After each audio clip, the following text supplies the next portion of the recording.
आज का ये एपिसोड शुरू करने से पहले एक छोटी सी बात। क्या आप भी अपना पॉडकास्ट बनाने की सोच रहे हैं? तो एंकर ट्राई कीजिए। ये पॉडकास्ट बनाने का सबसे आसान तरीका है। नंबर एक, ये फ्री है। नंबर दो, इसमें कई सारे ऐसे टूल्स हैं जो आपको अपने फोन और कंप्यूटर पर रिकॉर्ड और एडिट करने की फैसिलिटी देते हैं। नंबर तीन, आप अपने पॉडकास्ट को डिस्ट्रीब्यूट भी कर सकते हैं, जिससे इसे स्पॉटिफाई और दूसरे प्लेटफॉर्म पर सुना जा सके। तो डाउनलोड कीजिए फ्री एंकर ऐप या विजिट कीजिए anchor.fm पर अपना पॉडकास्ट स्टार्ट करने के लिए। ये तो थी एक छोटी सी जानकारी, और अब शुरू करते हैं एपिसोड का सिलसिला। तो आज के एपिसोड में लीजिए सुनिए आचार्य चतुर्सेन शास्त्री के लिखे उपन्यास गोली के 40वें भाग मौत के चंगुल में को मेरी यानी समीर गोस्वामी की आवाज में। महाराजा धीराज विलायत चले गए। अफसोस कि मैं इस बार ना जा सकी और मन महसूस कर रह गई। किसुन को वो साथ ले गए। किसुन जैसे विश्वस्त चतुर और अंतरंग सेवक के बिना उनका काम ही नहीं चल सकता था। अपनी सुख सुविधा का विचार किए बिना ही मैंने किसुन को चले जाने दिया। मैं जानती हूं कि किसुन गया तो अवश्य, पर बहुत भारी मन से। जाती बार उसकी आंखें बरस उठीं। आंखें मेरी भी बरसी, पर हम दोनों ने ही एक दूसरे को आंखों की उस बरसात से अज्ञात रखने की असफल चेष्टा की। मैं बीमार थी, दुर्बल थी, आसन्न प्रसवा थी। मेरे प्राणों पर संकट भी आ सकता था। इसलिए मुझसे अधिक भयभीत किसुन था, पर उसे जाना ही पड़ा। सेवा धर्म ऐसा ही दुरूह होता है। कोटि कोटि जन्म के पाप से मनुष्य को सेवक होकर रहना पड़ता है। फिर हमारे गोले गोली का जीवन, छी छी। किसुन का विछोह तो दुस्सह था ही, उसका चला जाना मेरे लिए एक मुसीबत भी था। पर मुसीबत इस बार अकेले यही नहीं थी। इस बार मुझे केसर से भी बिछुड़ना पड़ा, जो अब तक मेरी परछाई की भांति मेरे साथ रहती थी। मेरी हर कठिनाई में जिसने मुझे उबारा था, मेरी हर मुसीबत में जिसने हिस्सा लिया था, वो केसर जो मुझ अंधी की लकड़ी थी, मेरी जीवन नैया की खेवैया थी, इस बार वो भी मुझसे बिछुड़ी। किसुन के जाने के बाद बच्चों की सारी सार संभाल उसी पर आ पड़ी। वो स्वयं भी बहुत कमजोर हो गई थी और बीमार थी।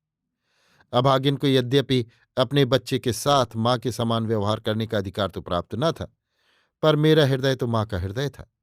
अतः मैंने केसर के मामले में भी वही किया जो किसुन के मामले में किया था।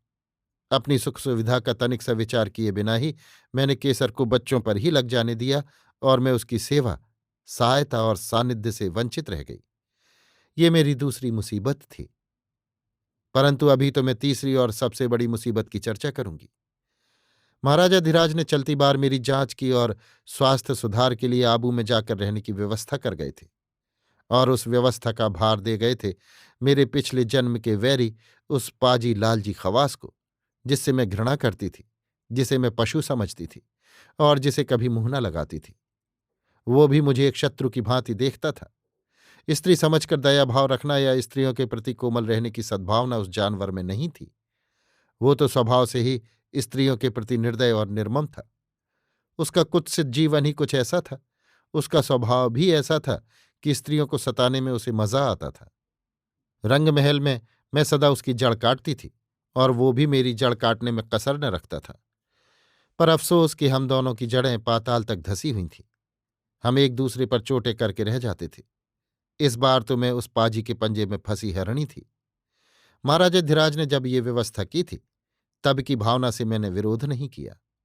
फिर तब तक मुझे ये भी मालूम नहीं हुआ था कि मैं किसुन और केसर के सानिध्य से वंचित रह जाऊंगी। परंतु मैं भयभीत भी थी और चिंतित भी। मैं रोगणी थी, कमजोर थी, आसन्न प्रसवा थी, असहाय थी, और इस दशा में दूर तक अपरिचित स्थान पर अपने जन्म के वैरी के साथ जा रही थी। मैं औरत हूं और मेरी जात गोली है।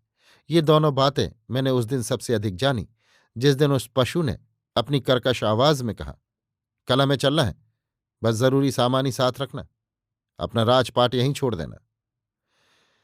वो एक कुटिल भूभंग करके चला गया। किसी अज्ञात भय की भावना से मैं कांप गई, पर मैंने उसकी किसी बात का जवाब नहीं दिया, बस क्रोध में उछलती रही।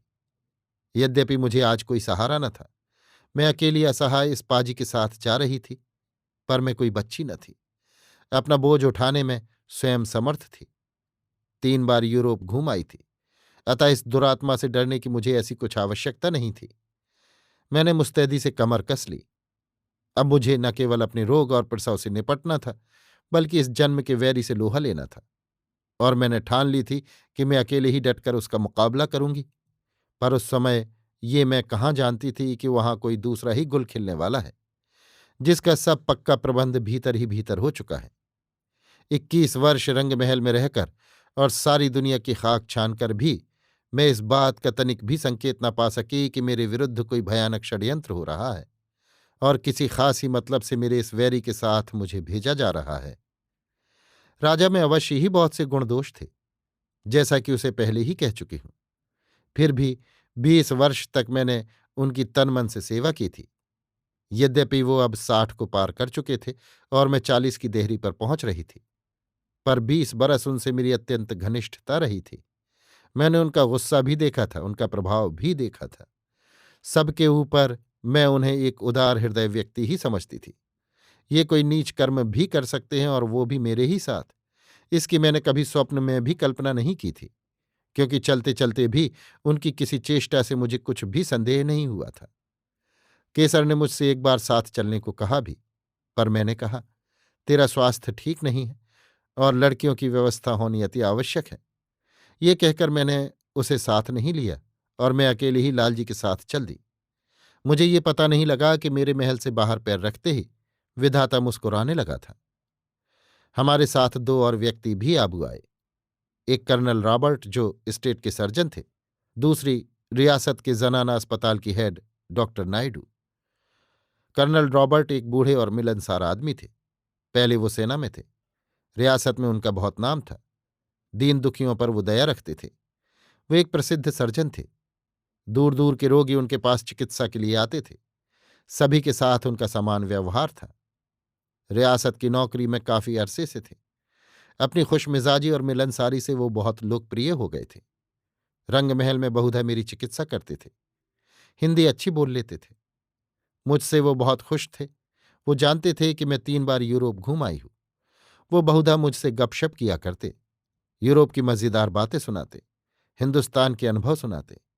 मैं कभी कभी उन्हें दावत देती। हिंदुस्तानी भोजन उन्हें बहुत पसंद आता। राजस्थान का खास भोजन दाल बाटी और चूरमा वो खूब चाव से खाते थे।